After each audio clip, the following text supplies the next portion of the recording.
Assalamualaikum warahmatullahi wabarakatuh. Halo teman-teman, perkenalkan nama saya Maharani Febrianti dengan NPM 0227221104. Saya mahasiswi semester 4 program studi akuntansi Fakultas Ekonomi dan Bisnis Universitas Khairul Ternate. Jadi di video kali ini saya akan membahas tentang pembahasan saya ada 3 bagian. Yang pertama, apa itu netnografi? Yang kedua, bagaimana cara pengumpulan data netnografi? Dan yang ketiga, bagaimana cara menganalisis data netnografi? Pembahasan yang pertama, apa itu netnografi? Netnografi adalah metode penelitian yang digunakan untuk mengeksplorasi interaksi sosial yang terjadi dalam jaringan sosial online seperti media sosial, forum, diskusi, atau komunitas online. Metode ini memfokuskan pada studi tentang budaya dan komunitas yang terbentuk dalam komunikasi yang termediasi oleh komputer. Netnografi diperkenalkan oleh Robert Kozinets pada tahun 1998 sebagai The Study of Social Online. Metode ini menerapkan prinsip-prinsip netnografi dalam konteks online di mana penelitian kita secara aktif terlibat dalam observasi, pengamatan, dan interaksi dengan anggota komunitas online yang kita teliti. Dalam netnografi, penelitian menggunakan berbagai teknik pengumpulan data seperti observasi partisipatif online, analisis konten online, wawancara online, dan analisis jaringan sosial online. Tujuan dari netnografi adalah untuk memahami dinamika sosial, norma, budaya, dan interaksi dalam komunitas online. Netnografi menjadi bagian penting dalam penelitian kita. Budaya konsumen online dapat membantu kita mengkonstruksi norma dan ekspresi budaya yang mempengaruhi keputusan konsumsi dalam kelompok yang diteliti. Jadi pembahasan yang kedua, bagaimana cara mengumpulkan data netnografi. Cara pengumpulan data netnografi melibatkan beberapa teknik yang digunakan untuk mengumpulkan data netnografi dalam menganalisis data dari internet. Berikutnya ada beberapa langkah yang perlu kita ketahui. Yang pertama, pendekatan penelitian. Netnografi adalah penelitian antropologi yang dilakukan dengan menggunakan internet dan informasi yang terbuka di mana kita bebas berpendapat melalui media sosial. Dan yang kedua, data arsip. Data arsip merupakan data yang telah disimpan dan disaring dari internet seperti data dari pengguna. Yang ketiga, data elisitasi. Data elisitasi yang diperoleh melalui wawancara kita atau postingan melalui pesanan instan.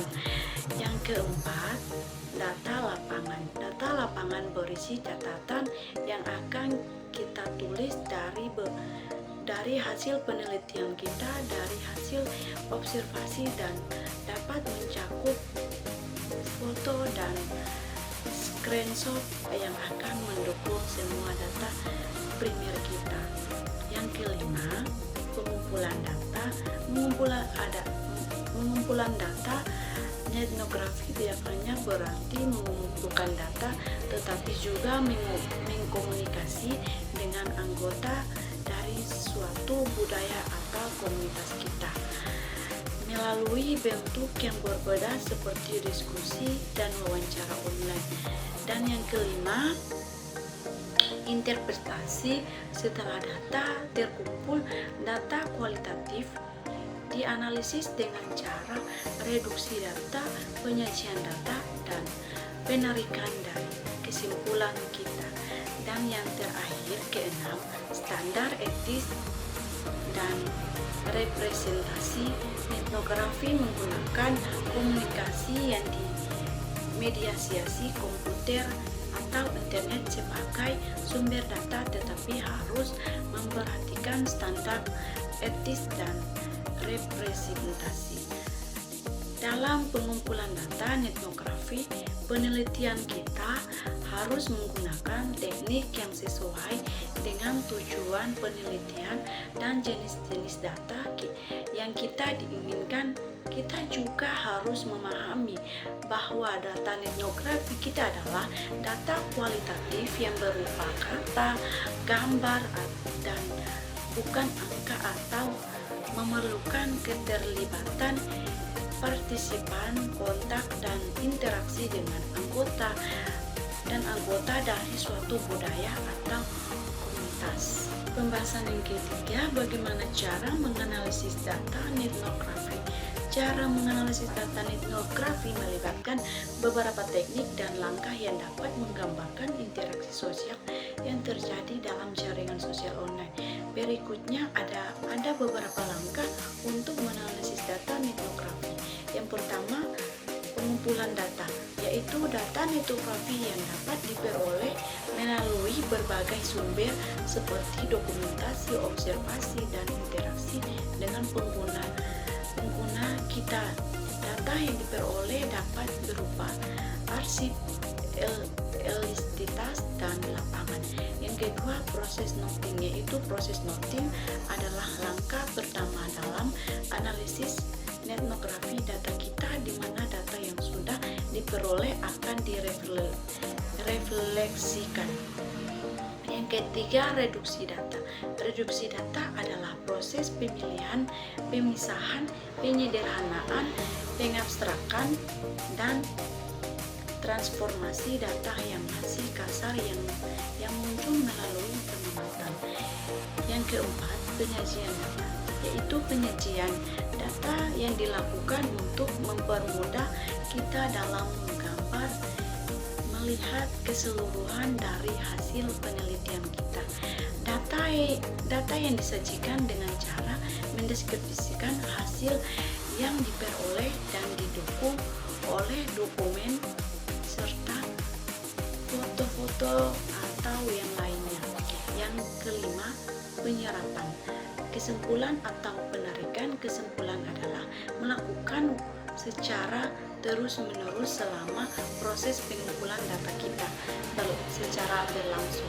Yang keenam, analisis. Analisis adalah berbasis coding. Analisis berbasis coding adalah salah satu jenis analisis data dalam etnografi yang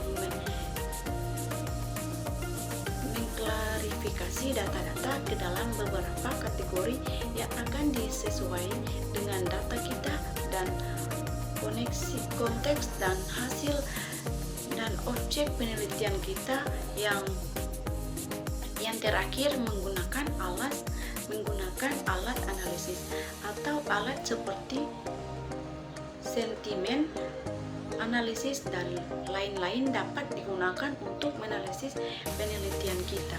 Terima kasih tentang pemahaman saya. Wassalamualaikum warahmatullahi wabarakatuh.